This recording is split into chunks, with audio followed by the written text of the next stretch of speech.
100 উট তোমাকে দেওয়া হবে। মুহাম্মদ ইবনে আব্দুল্লাহকে যদি হত্যা করতে পারো, পাশাপাশি মক্কার কর্তৃত্ব আর ক্ষমতার লিডার তোমাকে এককভাবে নির্বাচন করা হবে। সুতরাং ভালো করেই বুঝো কি করবা, কি করা যায়। কথাগুলো শুনে হযরত ওমর দাঁড়িয়ে গেলেন। দিন শিখেন নাই।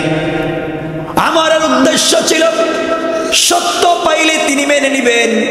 এই মুহূর্তে তিনি ভীষণ প্রবলেমে পড়ে গেলেন, কি করবেন। দাঁড়িয়ে বললেন ঠিক আছে। মাথায় রক্ত উঠে গেল। ওমর রে, আমাদের বাপ দাদার ধর্মকে গালি দে মুহাম্মদ, এখনো যদি প্রতিবাদ না করতে পারি তাহলে কি হয়, দাঁড়ায় যাও। আমার তরবারি খুললেন আর বললেন শোনো, কিছুক্ষণ অপেক্ষা করো, আসতেছি। এই মুহূর্তে মুহাম্মদের মাথা কেটে নিয়ে আসতেছি। এই কথা বলে হযরত ওমর বের হলেন। দীর্ঘ কথা সংক্ষেপ করে বলছি, যেই ওমর আমার নবীর মাথা কাটবার জন্য বের হয়েছে, আল্লাহ রাব্বুল ইজ্জত ওয়াল জালাল সিদ্ধান্ত নিলেন, ওমর রে, মাত্র কুফরি থেকে আমার নবীর মাথা কাটবার জন্য তুমি কাছে যাও। তুমি জানো না আমার নবীর চেহারায়, আমার নবীর ঠোঁটে, আমার নবীর বডিতে আমি আল্লাহ এমন একটা স্প্রে করে দিয়েছি, যেই ব্যক্তি কাছে যায় পাগল হয়ে কালিমা পড়ে মুসলমান হয়ে যায়। আকর্ষণ দিয়েছি। রাস্তায় যাওয়ার পরে একজন লোকের সঙ্গে দেখা, ডাক দিয়ে বলছে ওমর যাও কই। ওমর বলছেন কোথায় যাই তুমি বুঝবা না, আমি মুহাম্মদ ইবনে আব্দুল্লাহর মাথা কাটতে যাই। লোকটা বলছে ওমর গিয়ে কোনো লাভ নাই, তুমি মুহাম্মদ ইবনে আব্দুল্লাহর মাথা কাটতে যাইবা। তুমি কি জানো তোমার বোন ফাতেমার, তোমার ভগ্নিপতি সাইদ, তোমার ঘরের ভিতরে তারাই তো কালিমা পড়ে মুসলমান হয়েছে। মুহাম্মদকে মেরে হত্যা করে লাভ কি, আগের নিজের ঘর সামলাও। আমার মাথা গরম হয়ে গেল। আহারে, শেষ পর্যন্ত আমার ঘরে চুরি তো চুরি, তাও আমার ঘরে চুরি। শেষ পর্যন্ত আমার ঘরে আমার বোন কালিমা পড়েছে। এই কথা চিন্তা করে হযরত ওমর নিজে বিশ্ব নবীর ঘরে না গিয়ে চলতে লাগলেন নিজের বোন ফাতেমার ঘরের দিকে।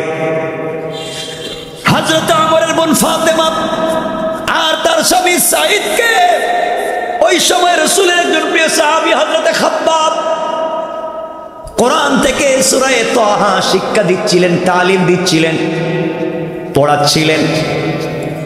ঘরের দরজায় যখন ওমর গিয়ে আওয়াজ করেছে, মক্কার মানুষ যেমন বাঘের আওয়াজ, যেমন আমরা বাঘ আওয়াজ করলে সুন্দরবন এলাকার মানুষ বুঝতে পারে এটা বাঘের আওয়াজ, সুন্দরবন এলাকার মানুষ বুঝে এটা বাঘের গর্জন।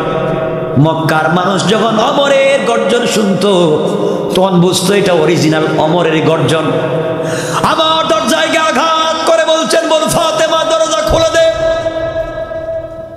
হযরতে খাব্বাব বুঝতে পেরেছে ওমর এসেছে, নিস্তার নাই, হত্যা করে ফেলবে।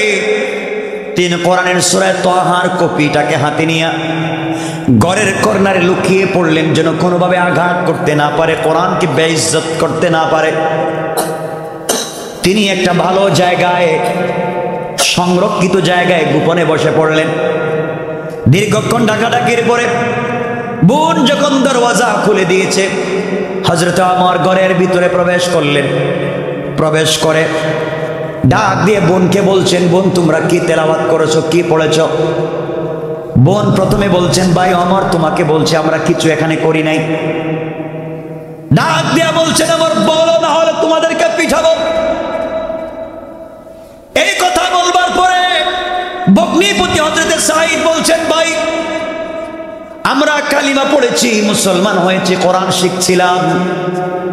এই কথা বলবার কারণে নিজের তরবারের উল্টা পিঠ দিয়ে ঘুরে আঘাত করতে লাগলেন বোন জামাইকে।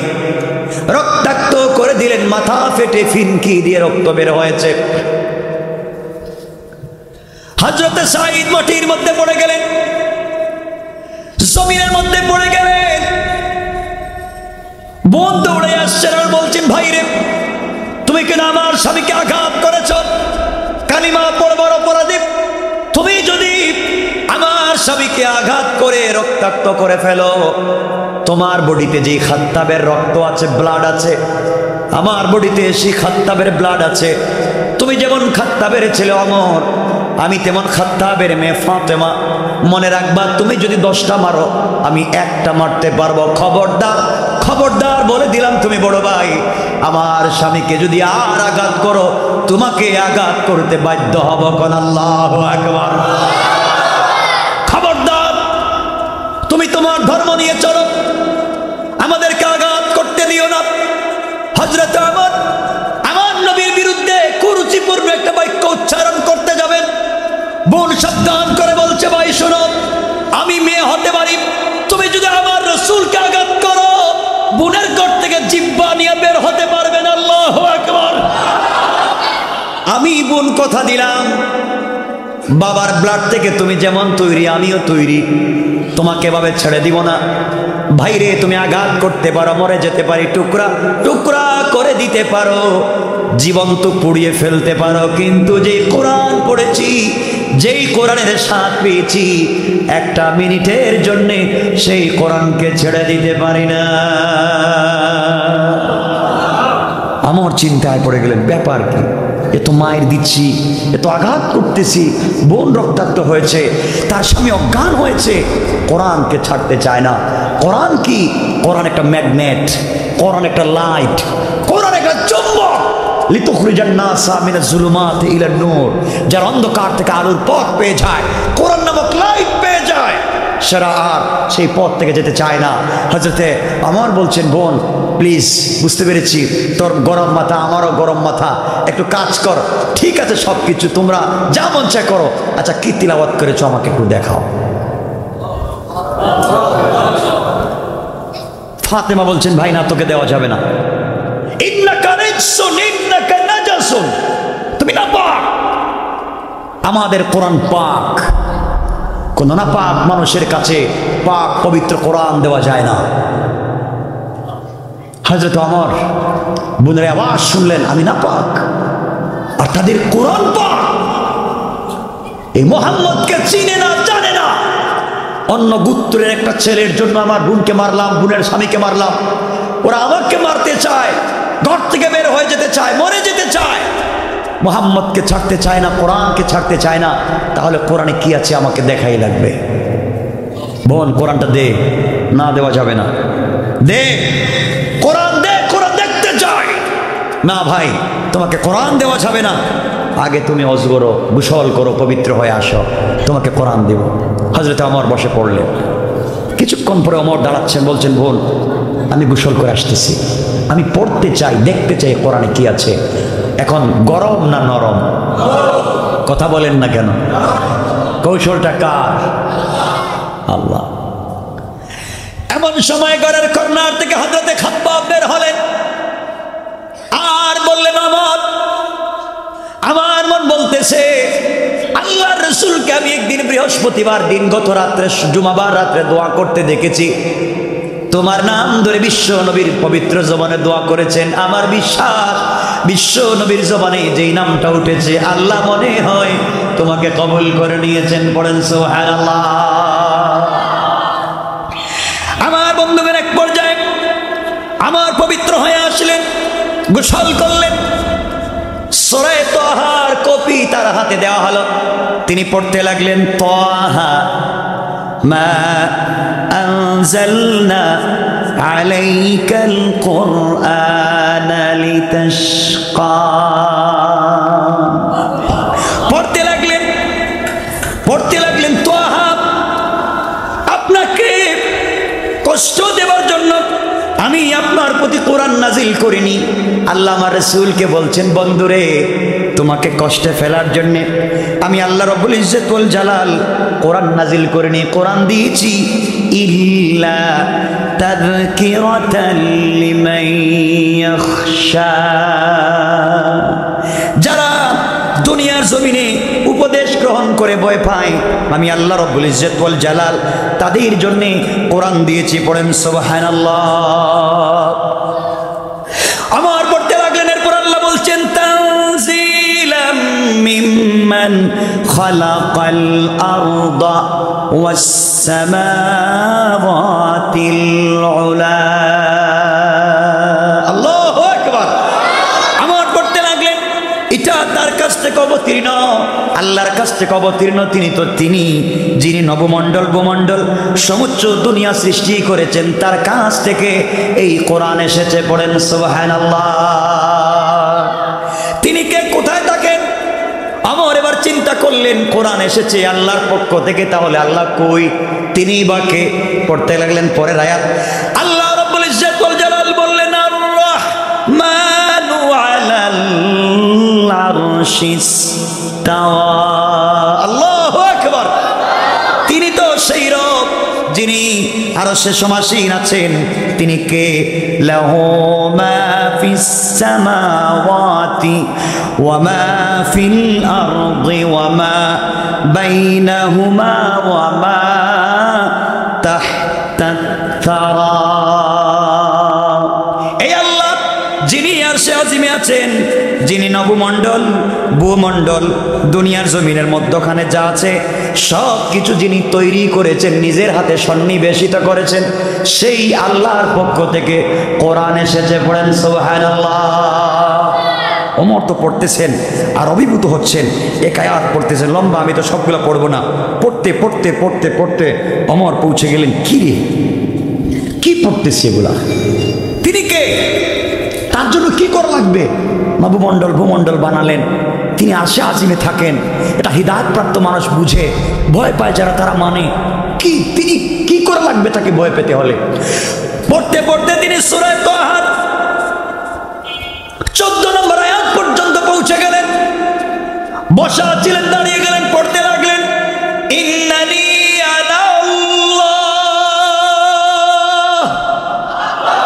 লা ইলাহা ইল্লা আনা ফা'বুদনি ওয়া আকিমিস সালাতা লিযিকরি।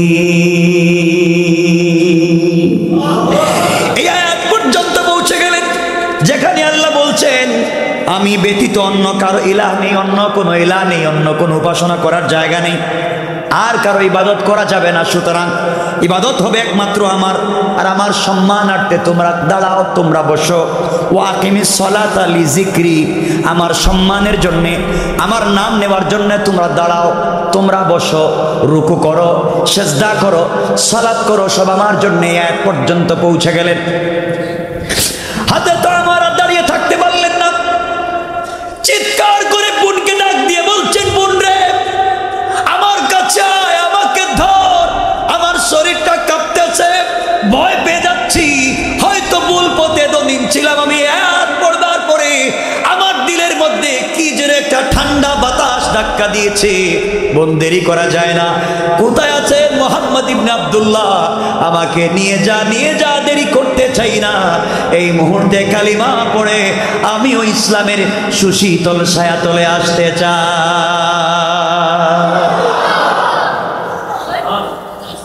হযরত খাব্বাব বলছেন, আমার তোমার হাতের তরবারি এখনো খোলা, আর তোমরা কিন্তু বড় কৌশলী মানুষ।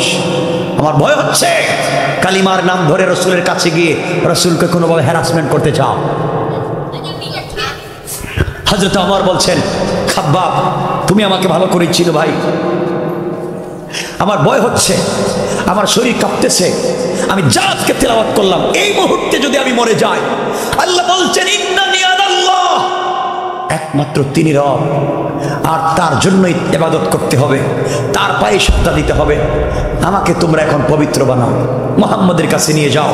হযরত খাব্বাব বলছেন, আমার মন বলছে তোমার প্রতি আল্লাহ দুই রসুলে পাক, দুই ওমরের জন্য দোয়া করেছেন, হয়তো আল্লাহ তুমি ওমরকে কবুল করেছেন। সুবহানাল্লাহ বললেন না? আপনারা কষ্ট পাচ্ছেন? আমার বন্ধুগণ, বুঝাতে চাই, লিতুখরিজান নাসা মিনাজ যুলুমাতি ইলান নূর, মানুষ কেমনে কোরআন দিয়ে অন্ধকার থেকে আলোর দিকে আসে, আর আমরা কোরআনের তাবিজ বানাইয়া কলজার ভিতরে রাখছি, তাও কাজ করে না। কথা বলেন দেখেন, কোরআন পড়তে পড়তে 30 বার মুখস্থ করেছি, তাও কাজ করে না। কারণ কোরআন এই কাজের জন্য শুধু আসে নাই, কোরআন হচ্ছে পূর্ণাঙ্গ সংবিধান, যা ব্যক্তি জীবন থেকে নিয়ে পার্লামেন্ট পর্যন্ত সকল জায়গা চলবে কোরআন দিয়ে। আমার বন্ধুগণ, হযরত ওমর রাদিয়াল্লাহু তাআলা রাসূল পাক সাল্লাল্লাহু আলাইহি ওয়াসাল্লামের দরবারে যাচ্ছেন, সাথে বোন ফাতেমার মাথা বাদা ফাটিয়ে দিয়েছেন মাথা, সাইদের মাথা ফাটা। হযরতে খাব্বাব দৌড়ে গেছেন রাসূল পাকের কাছে, ইয়া রাসূলুল্লাহ ওমর আসতেছে, ওমর আসছে।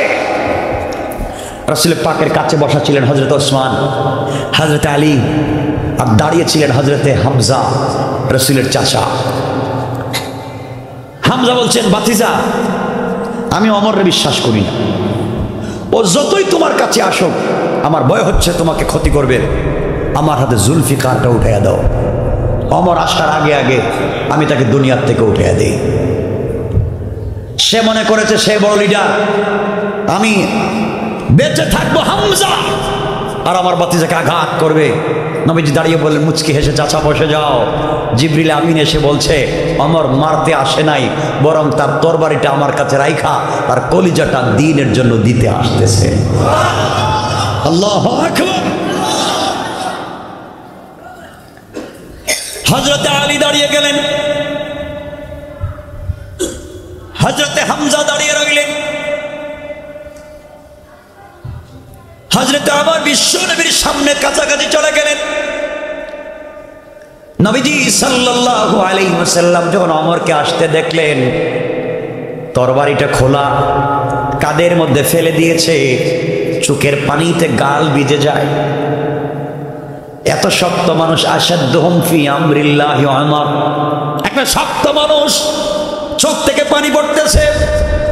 নবীজি দাঁড়ালেন, আমার যখন বিশ্ব নবীর চেহারা মুবারক দেখেছেন, তরবারিটা ফেলে দিলেন, নিচে রেখে দিলেন, আর নবীজির দিকে তাকাতে লাগলেন। নবীজি মুচকি হাসলেন। আমার বন্ধুগণ, বিশ্ব নবী যখন মুচকি হাসতেন, তার পুরোটা চেহারা লালচে বর্ণে হয়ে যেত, লাবণ্যময় চেহারা লালচে বর্ণে হয়ে যেত, যেমন দুধে আলতা দিলে যেমন কালার হয়, আমার নবী চেহারা মুচকি হাসলে তেমন হয়ে যায়। পড়েন সুবহানাল্লাহ। মুচকি হাসলেন, দাঁতের অগ্রভাগ বের হয়ে গেল। হযরত ওমর রাসূলের মুচকি হেসে দিয়ে হাসি দেখে পরে বলেন, আমি মনে করেছি আসমানের চন্দ্র সূর্য অন্ধকার হয়েছে, হঠাৎ করে একটা আলো দেখেছি। আল্লাহু আকবার। আমার নবীর সামনে দাঁড়িয়ে গেলেন আর বললেন, পয়গম্বরে আরবি, ভুল করেছি, অন্যায় করেছি, এই মুহূর্তে আপনি আমাকে কালিমা পড়াইয়া মুসলমান বানাইয়া দেন।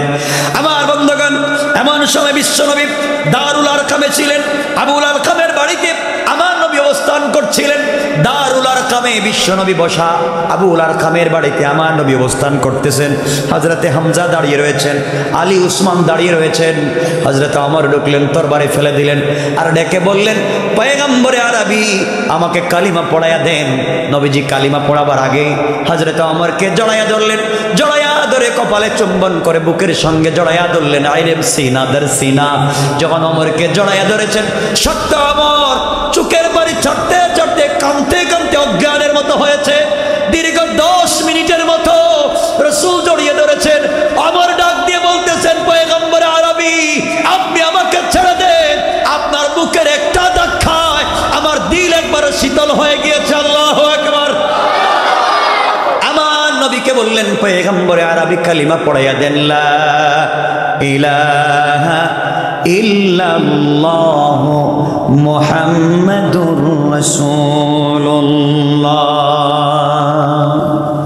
আমার কালিমা পড়ে নিলেন, মুসলমান হয়ে গেলেন। নবীজি সাল্লাল্লাহু আলাইহি ওয়াসাল্লাম নিজের হাতে একটা খুরমা দিলেন, ওমর খাও। যে ওমর মানুষের কাছে দম্ববরে বসে থাকে, রাসূলের সামনে জুড়হাত করে করজোড়ে বসে আছে। এবার কালিমা শেষ হয়ে গেল, ওমর দাঁড়ালেন। আগের বাসায়, আগে যেমন ওমর ছিল রুড়ো, এমন ভাবে দাঁড়িয়ে তরবারিটা খুলেছে। সাহাবায়ে কেরাম চিন্তা করেন আবার কোনো পলিটিক্স কিনা।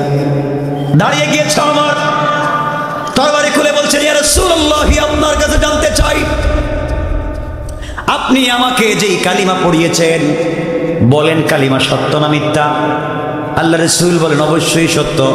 ইয়া রাসূলুল্লাহ, জানতে চাই আল্লাহ সত্য না মিথ্যা? অবশ্যই সত্য।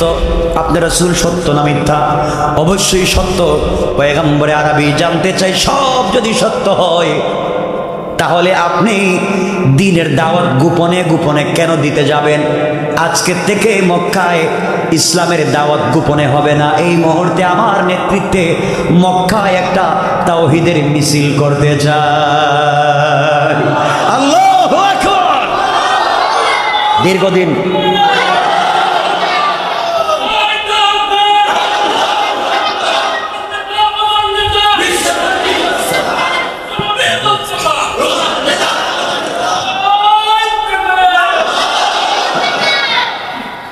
রাসূল পাক বলছেন, আমার বসো, তুমি মিছিল করবা। তুমি জানো মুসলমান কয়জন? এ রাসূলুল্লাহ বলেন আপনি। আমি গুনে দেখলাম তুমি সহ 11 জন। 11 জন মানুষ নিয়া আর গোটা দুনিয়ার কাফেরদের মোকাবেলায় তুমি মিছিল করবা। আমার বলেন, এ রাসূলুল্লাহ, এটা জটিকা মিছিল হবে। তরবারি থাকবে আমার হাতে, আমার হাতে থাকবে তরবারি। আর মক্কার কোন কাফের যদি তার ছেলেকে এতিম করতে চায়, তার স্ত্রীকে বিধবা করতে চায়, তার মায়ের বুককে খালি করতে চায়, আমি ওমরের সামনে আসবে না হয় আজকের দিনে মক্কার সকল উঁচা পাহাড়ে কালিমার পতাকা আমার হাতে টানাইয়া দিব। আল্লাহু আকবার বলে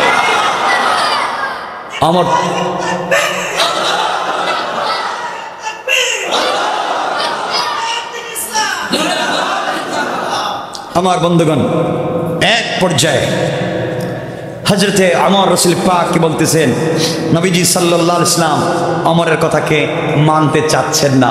ওমর করজোড়ে বলছেন, ইয়া রাসূলুল্লাহ, আপনি না বলেছেন, আপনি বলেছেন কাফেরদের কৌশল ব্যর্থ, আমাদের অভিভাবক আল্লাহ, আল্লাহই যদি অভিভাবক হয়ে থাকেন, আজকে দেখব আল্লাহ অভিভাবকত্ব কেমন আদায় করেন।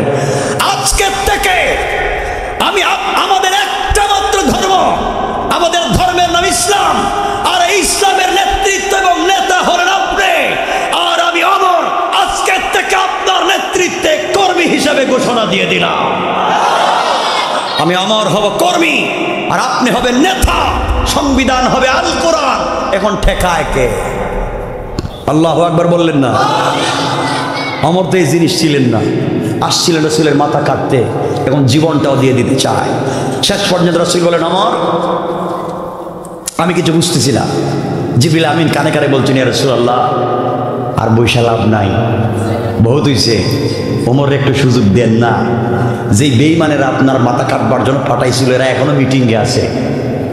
ওমর এখানে যায় না একটু তরবারিটা নিয়ে, দেখেন না এদের কি অসুস্থতা শুরু হয়। আল্লাহু আকবার বললেন না? চিন্তা করেন। রাসূল পাক বলেন, ওমর তাহলে কি করবেন? ইয়া রাসূলুল্লাহ, হামজা কোথায়? এই যে হামজা। হামজা শোনো, তুমি রাসূলের চাচা, তুমি আমির হামজা, তোমার যুদ্ধ বিগ্রহের অনেক শক্তি সামর্থ্য আমরা দেখেছি মক্কায়। জুলফিকার তোমার হাতে নাও, তুমি সামনে দাঁড়াতে হবে না। এই 11 জনকে 2 লাইন ধরাও, লম্বা করে 2 লাইন ধরাও। 6 জনের পিছনে থাকবে তুমি, আর 5 জনের সামনে থাকবো আমি। রাসূল পাককে দিব মধ্যখানে, আমি সামনে বলবো লিল্লাহি তাকবীর, নারে তাকবীর। আজকে পৃথিবীর জমিনে আল্লাহর তাওহীদের মিছিল হবে, আল্লাহ নিজে নেতৃত্ব দিবেন। আমরা কর্মীর শপথ নিয়েছি, ঠেকাতে কেউ পারবে না, পারবে না, পারবে না ইনশাআল্লাহ। আমার বন্ধুগণ, আমরাও পারি। কথা বলেন না কেন? পারি না মনে হয়? আমরা তো সেই ঈমান নাই। আমাদের ঈমান হয়েছে আমরা সব চাই, কিন্তু জিহাদ আরম্ভ হইলে বাড়িতে টেলিফোন বন্ধ করে ঘুমাই।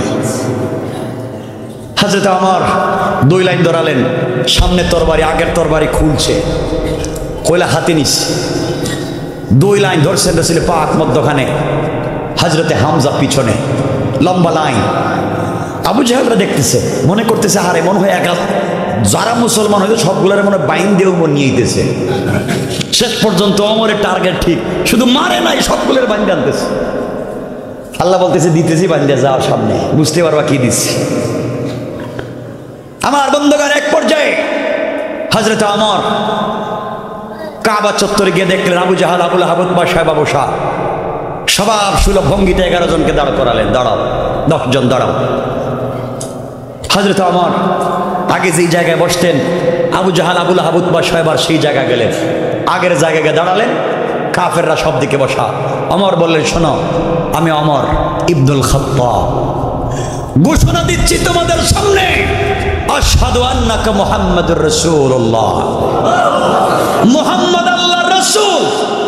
আমাকে তোমরা দিয়েছিলে হত্যা করবার জন্য, কৌশল করেছিলে, আর আমার আল্লাহ আমার জাদু করে তোমাদের সামনে পাঠিয়ে বলছেন, আবু জাহাল কালিমা পড়ো, আর যদি মায়ের বুককে খালি করতে চাও আমার সামনে দাঁড়াও।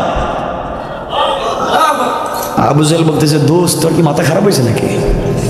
হঠাৎ করে গরম হয়েছিস কেন? হযরত ওমর তোর বাড়িটা হাতে নিয়ে ঘুরাইতেছে, আবু জাহেলের দিলে কাঁপতেছে, আবার নি মায়ের শুরু করে নাকি আমরা।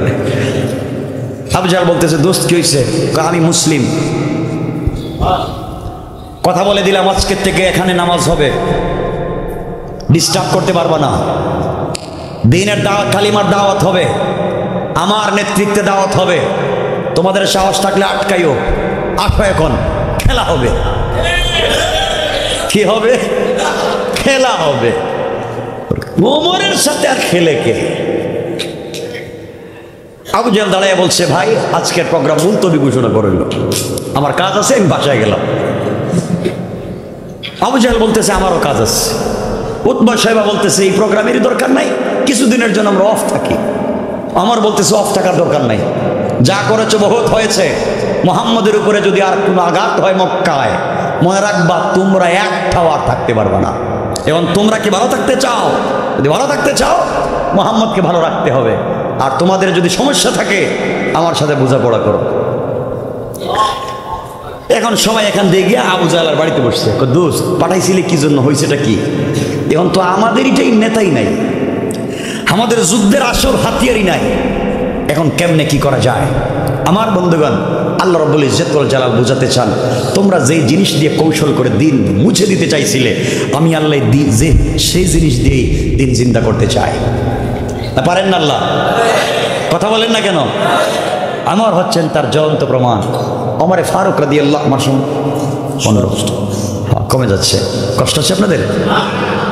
আওয়াজ মনে হয় না, কষ্ট গেল মনে হয়। আমার বন্ধুগণ, হযরত ওমর দিন জিন্দা হলো, সংক্ষেপ করে যে কথা বোঝাতে চাই, আমি ওমরের কথাই বলবো আজকে। এই ওমর ছিলেন উটের রাখাল। ওমরের মাথায় জমিনে শক্তিশালী কেউ ছিলেন না। ইসলাম কবুল করেছেন তো ওমরকে আল্লাহ বানিয়ে দিয়েছেন খলিফাতুল মুসলিমিন, আমিরুল মুমিনিন। পড়েন না সুবহানাল্লাহ। ইসলাম মানুষকে এভাবেই সম্মানিত করতে চায়, কোরআন মানুষকে এভাবেই সম্মানিত করতে চায়। আপনারা জানেন হযরতে বেলাল হাবশি বাড়ি তার ইথিওপিয়া বাড়ি, একবার ডাইস ছাড়া আল্লাহ বানাইছে, কোনো ডিজাইন নাই। সে আলীকে এই বেলালকে সম্মান দিয়েছেন কে?